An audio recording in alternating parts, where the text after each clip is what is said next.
Assalomu alaykum qadrdon obunachilar, barchalaringizga xayrli kun tilab qolamiz qadrdonlar.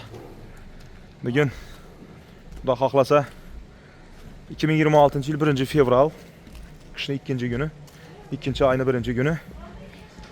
Ko'rib turganlaringizni ekranda mana shu buqa Xudo xohlasa Alloh nasib ro'za aylasa 2-fevral kuni ertalabdan so'yladi azizlar. Ko'rib turganlaringizning buqaga baho berasida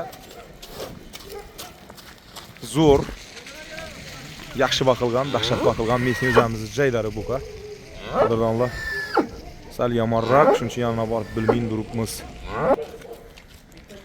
Qadrdonlar, ko'rib turganingizdek, o'zimizni zo'r joylari mesni buqa qadrdonlar. Xudo xohlasa har galgi videolarni men ko'rsatib qo'yaturman Akbar Qasam so'yadigan buqalarini.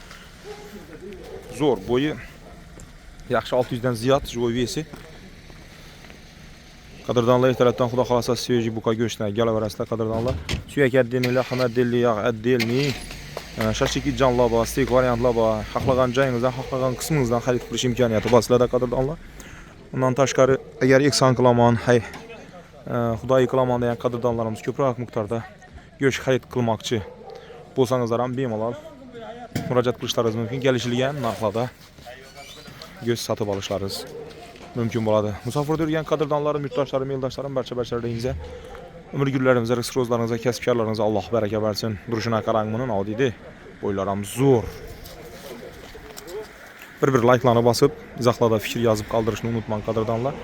Zero sizni bosgan har bir like'ingiz, yozgan bildirgan izohingiz, fikringiz uchun sizlardan moddiy mablag' yechilmaydi, lekin biz uchun foydasi juda ham katta qadrdonlar. Qo'riqtomda, yangilikda shuning buqalarni so'yishda Akbar Qassob davom qiladi qadrdonlar. Qo'llab-quvvatlab turasizlar qadrdonlar.